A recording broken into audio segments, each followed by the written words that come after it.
Assalamualaikum warahmatullahi wabarakatuh.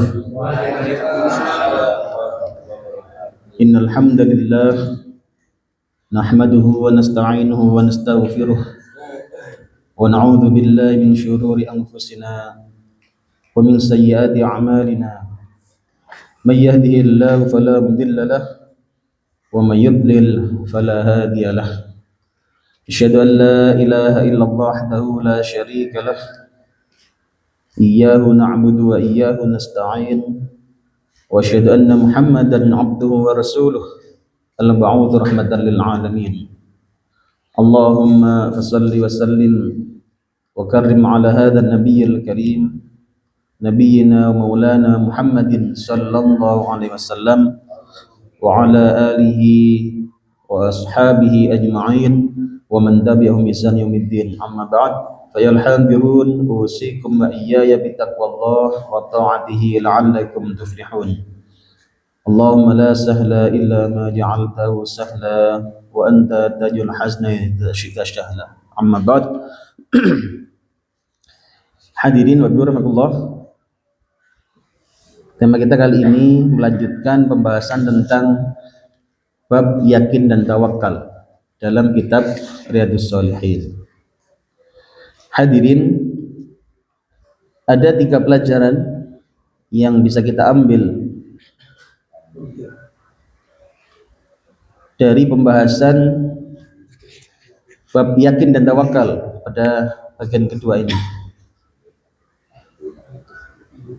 Yang pertama adalah bahwa tawakal adalah tanda iman kita kepada Allah Subhanahu wa taala. Tawakal adalah tanda iman kepada Allah Subhanahu wa taala. Allah berfirman dalam Al-Qur'an surat Al-Anfal ayat 2. Allah berfirman, a'udzu billahi minasyaitonir rajim. Innamal mu'minuna alladzina idza dzukirallahu wajilat qulubuhum wa idza tuliyat 'alaihim ayatuhu zadatuhum imana wa 'ala rabbihim yatawakkalun. Bahwasannya orang-orang mukmin yaitu mereka yang ketika disebut asma Allah gemetarlah hatinya, dan ketika ayat-ayat Allah dibacakan meningkatlah keimanannya, sedangkan mereka berserah diri kepada Tuhannya. Hadirin Allah, dalam berbagai tafsir dikemukakan bahwasannya 3 fakta di sini adalah tanda-tanda keimanan. Artinya seseorang tampak dia adalah orang yang beriman itu jika 3 fakta ini ada pada dirinya. Apa itu? Yani ketika dzukirallahu wajilat qulubuhum, yani ketika disebut asma Allah gemetarlah hatinya.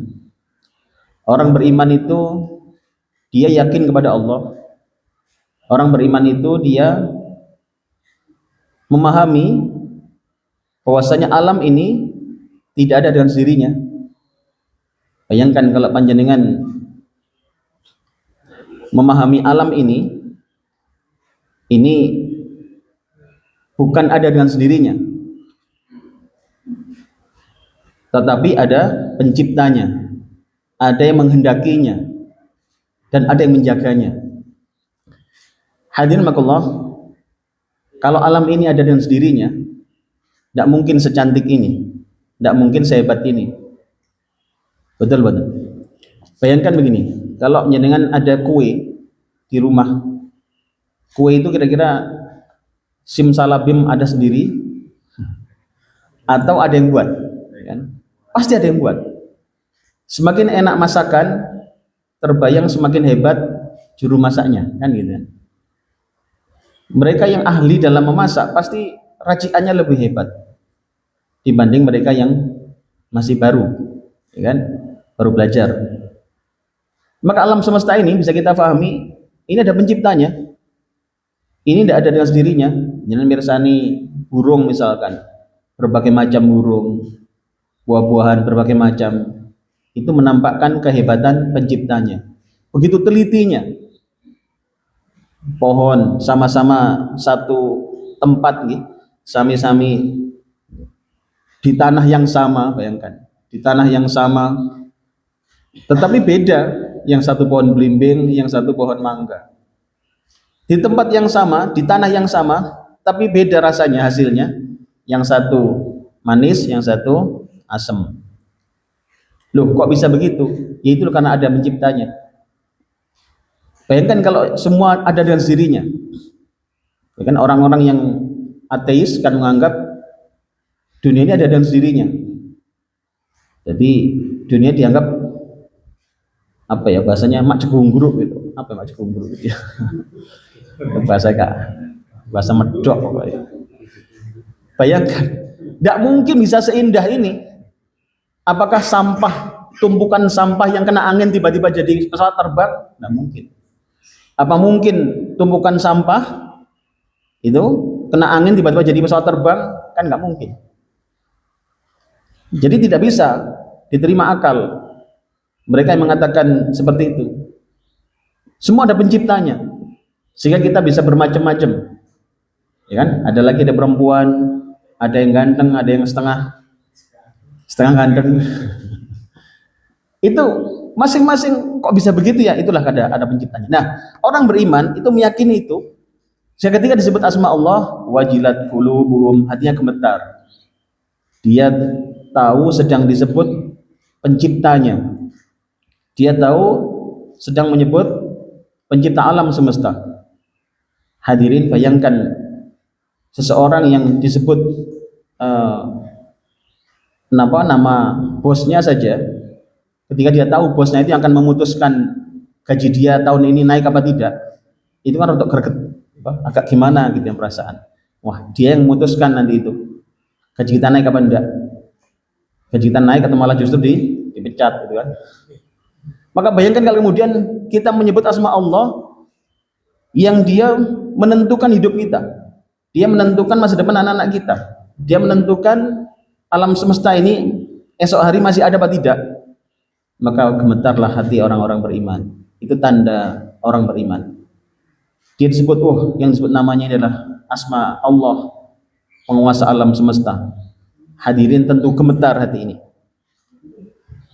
Yang kedua adalah wajilat wa idza tuliyat alaihim ayatuhu zadatuhum imana. Jika kemudian dia dibacakan ayat-ayat Allah, dia bertambah imannya. Hadirin, tadi ditunjukkan ada ayat-ayat Allah, ada tanda-tanda kebesaran Allah, dia semakin bertambah imannya, semakin yakin sudah kalau alam semesta ini nggak mungkin ada dengan sendirinya, semakin yakin kalau alam semesta ini adalah ciptaan Allah yang maha teliti, yang maha hebat gitu kan. Jadi ini merupakan sebuah fakta bagi orang-orang yang beriman. Kita lihat burung misalkan. Burung itu kalau orang ciptakan sendiri, gak akan mungkin. Ya. Bagaimana dia bisa terbang? Dan terbangnya itu tanpa persiapan, tanpa kalau pesawat itu kan butuh landasan pacu gitu ya, naik ya. Lihat burung itu, nggak pakai landasan pacu kan? Nggak pakai, langsung bus itu aja bisa.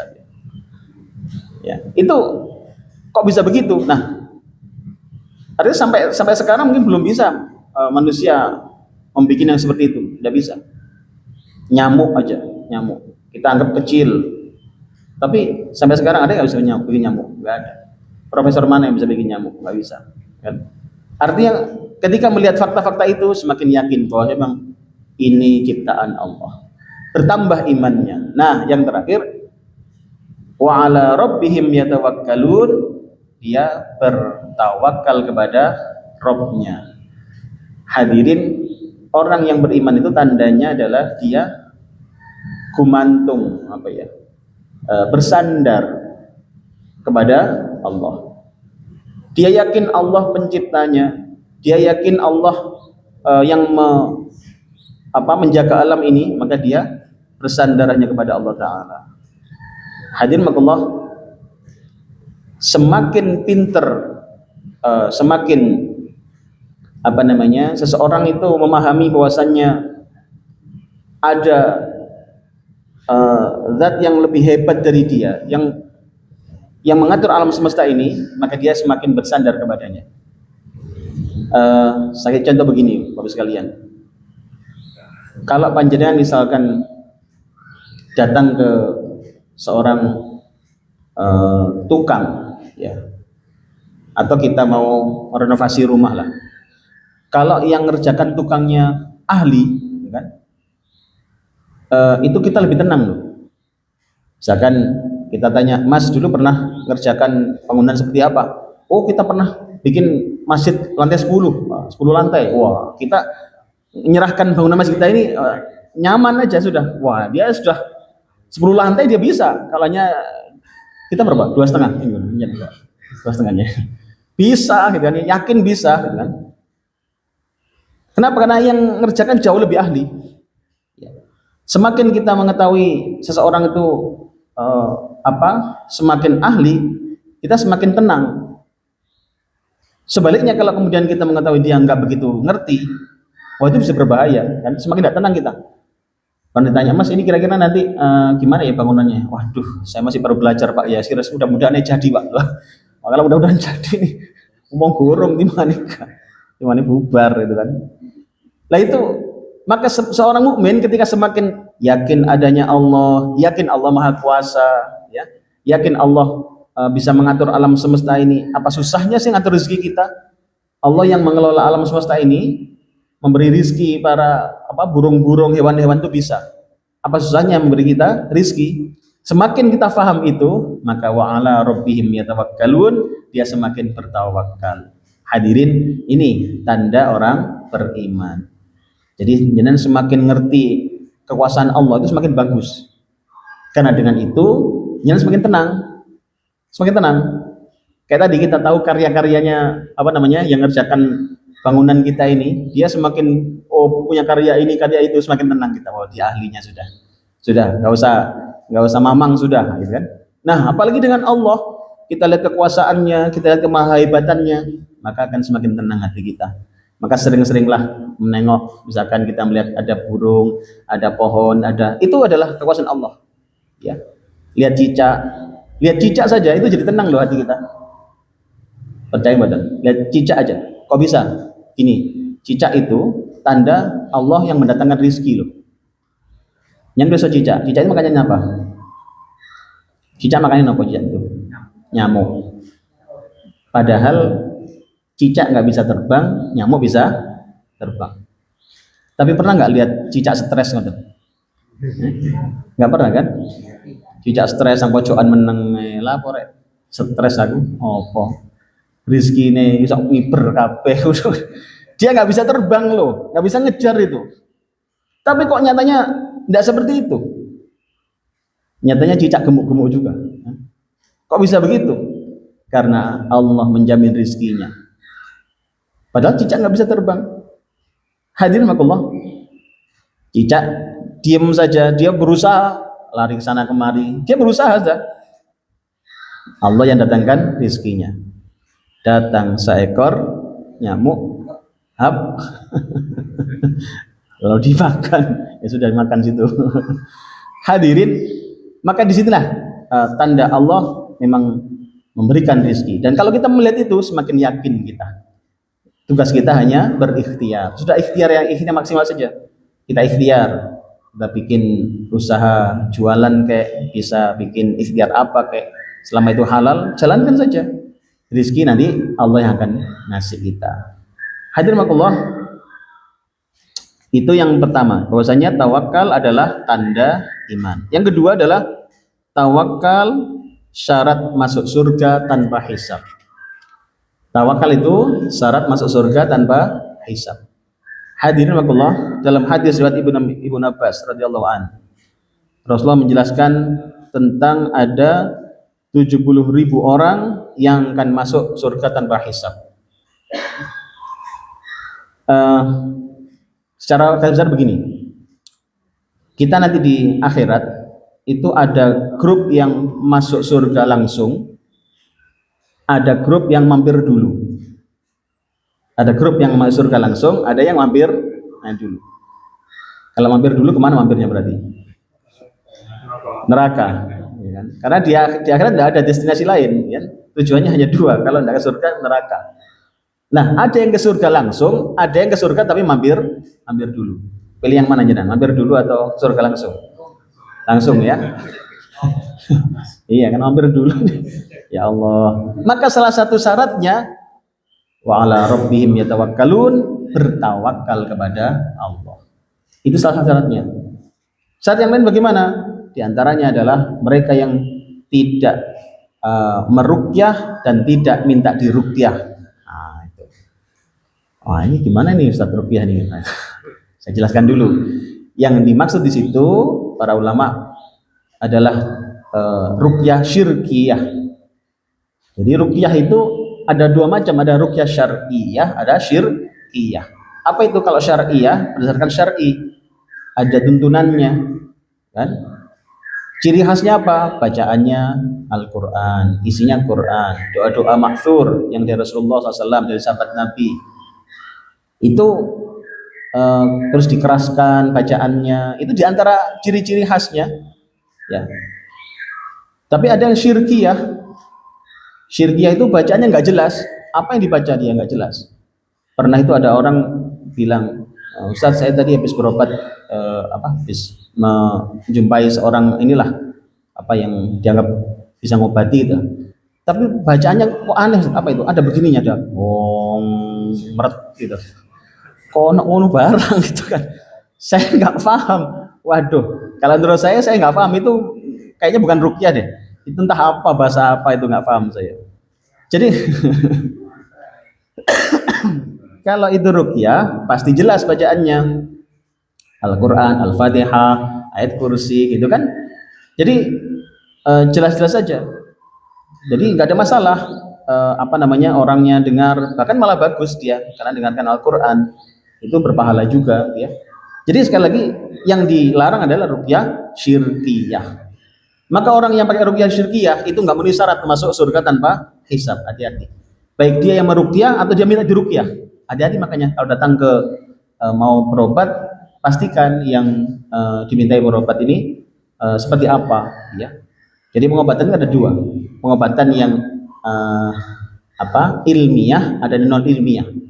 Yang ilmiah itu adalah berdasarkan ilmu sains ya. Itu ke dokter panjenengan itu nggak masalah, dokternya siapapun boleh. Karena kan bisa dibuktikan dengan ilmu. Misalkan kalau sakit panas itu dengan parastamol, itu kan ada ilmunya. Tapi ada yang non ilmiah yang nggak bisa dijelaskan urutan saintifiknya. Di antaranya kayak ya ruqyah itu, ya. Maka itu kan kemudian bagaimana aturannya adalah kalau ilmiah itu jangan tidak ada syarat dia harus muslim kah, dia harus tidak ada syarat. Tapi kalau yang non ilmiah harus jelas tuntunan dalilnya harus jelas. Kenapa? Karena itu bagian dari ikhtiar yang hanya bersandar kepada Allah. Nah, hadimakumullah, yang kedua adalah syaratnya adalah tidak tatayur. Jadi kalau iman masuk surga tanpa hisab, ingin masuk surga nggak mampir dulu. Apa tadi yang pertama? Jangan meruqyah atau minta diruqyah, yang syirkiyah maksudnya. Yang kedua apa? Jangan tatayur. Apa tatayur itu? Tatayur itu adalah ngandelin suara burung, itu kan asli artinya gitu, ngandelin suara burung. Misalkan mau ya ada suara burung, ya termasuk suara tokek juga kan. Jadi suara burung, misalkan malam-malam krek, wih, sopo kira jangi mati kira gitu. Onglor ketok aneh, ngalor iki. Krek, ternyata dia pindah ngidul, krek, loh ngidul kan ya mati pisan ini. Ternyata mencol di atas rumahnya, krek, waduh, sopo jangi mati. Dia dipermainkan seperti itu, ya. Termasuk suara tokek, suara kodok dan segala macam. Ya kan, mau nerima tamu, mau nerima mantu, lamaran, ya, itu dengan suara tokek. toke, diterima nggak yo? Teke, gak diterima, teke diterima. Akhirnya urung apa mantu gara-gara teke. Ini apa jelas tidak dibolehkan dalam Islam. Kenapa? Karena kita punya akal, kita punya pertimbangan-pertimbangan. Pikir saja, diangen-angen gitu kan. Kalau bahasanya dimitigasi. Kira-kira ini mantu ini cocok nggak dengan situasi rumah kita ya? Kira-kira mantu ini bernambah kebaikan nggak ya? Gitu kan? Pikir aja kan bisa. Kemudian ikhtiarnya yang lain adalah dengan kita beristikharah, minta kepada Allah, minta petunjuk, gitu kan. Jadi itu bagian-bagian yang dicontohkan Rasulullah SAW. Ya. Maka kemudian hati-hati, itu syarat kedua, yaitu tidak tatayur. Jadi sama dengan suara cicak, suara tekek, segala macam itu, ya jangan sudah. Itu nanti nggak masuk syarat untuk apa? Masuk surga langsung tadi. Jadi syarat pertamanya tidak apa? Ruqyah syirkiyah, ya baik itu meruqyah atau diruqyah. Yang kedua apa? Tidak tatayur, tidak bersandar pada suara-suara burung tadi itu. Yang ketiga adalah senantiasa bertawakal kepada Allah. Nah, tadi itu. Maka tawakal adalah satu syarat untuk masuk surga tanpa hisab. Maka bersandarlah hanya pada Allah. Ya. Kita ikhtiar maksimal, setelah itu serahkan urusan kepada Allah. Hadirin yang ketiga, bahwasannya kalau engkau bertawakal, maka Allah akan berikan engkau rizki, kau akan memenuhi kebutuhanmu. Di dalam hadis riwayat At-Tirmidzi dari Umar radhiyallahu an, Rasulullah SAW bersabda, "Lau annakum tatawakkaluna 'alallahi haqqa tawakkuli, la razaqakum kama yarzuqut thair taghdu khimasan wa taruhu bitana." Rawahu Tirmidzi. Jika kamu berserah diri kepada Allah dengan sesungguhnya, pasti Allah akan memberikan rizkimu seperti halnya Dia memberikan rizkinya burung, berangkat pagi hari dalam keadaan lapar dan pulang sore hari dalam keadaan kenyang. Hadirin, lihatlah burung. Burung itu tidak ngerti hitung-hitungan ekonomi, ya kan? Burung tidak pernah membaca perkiraan harga BBM tahun ini. Dia berangkat saja sudah, berangkat ke sana kemari, ikhtiar, itu kan. Nah, dia mendapatkan rizkinya. Lu siapa ngasih rizki? Allah. Dia pulang berangkat kondisi kosong perutnya, pulang sudah kenyang dia. Nah, orang-orang yang bertawakal dengan sungguh-sungguh itu akan diberikan seperti itu rizkinya. Sudahlah, dicukupi. Panjenengan butuh apa? Pokoknya benar-benar ikhtiarnya maksimal, serahkan urusan kepada Allah. Itu jaminannya. Seperti burung yang dia nggak pandai membaca berbagai hal, tapi dia tetap dicukupi oleh Allah. Hadirin makullah, ada catatan sih kalau burung ini, ada catatan juga. Waktu itu kita membahas tentang bagaimana kok burung ya yang dijadikan contoh. Memang salah satu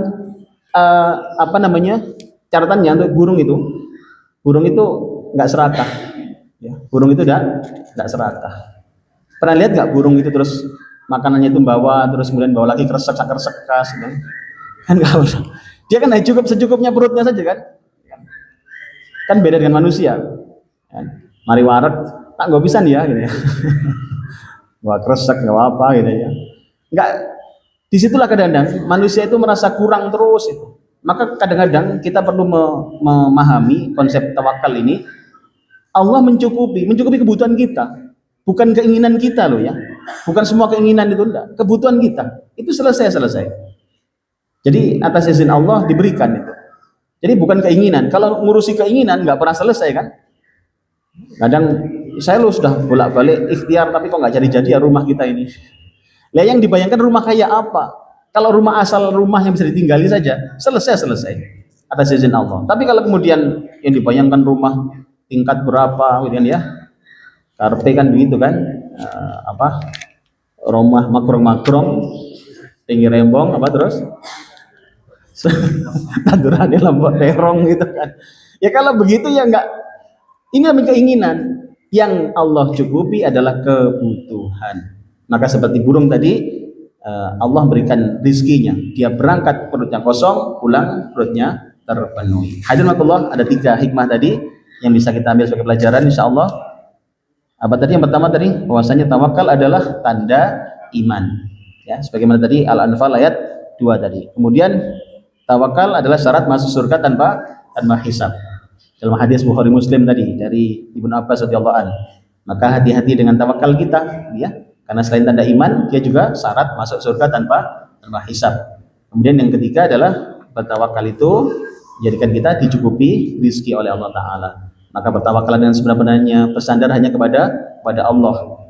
Urutannya apa? Ikhtiar dulu, baru tawakal. Jadi wa idza azamta fatawakkal 'ala Allah. Jika telah kita berazam itu berkeinginan kuat yang dibuktikan dengan ikhtiar maksimal, ya. Ditambah kemudian kita bertawakal, serahkan kepada Allah. Semoga bermanfaat ngaji kita kali ini. Semoga Allah memberikan kita termasuk orang-orang yang dicukupi rezeki oleh Allah Ta'ala dengan jalan yang halal, dan kita menjadi orang beruntung dunia dan akhirat. Semoga manfaat. Aku lu qouli hadza fa astaghfirukum. Subhanakallahumma bihamdika asyhadu an la ilaha illa anta astaghfiruka wa atubu ilaik. Assalamualaikum warahmatullahi wabarakatuh.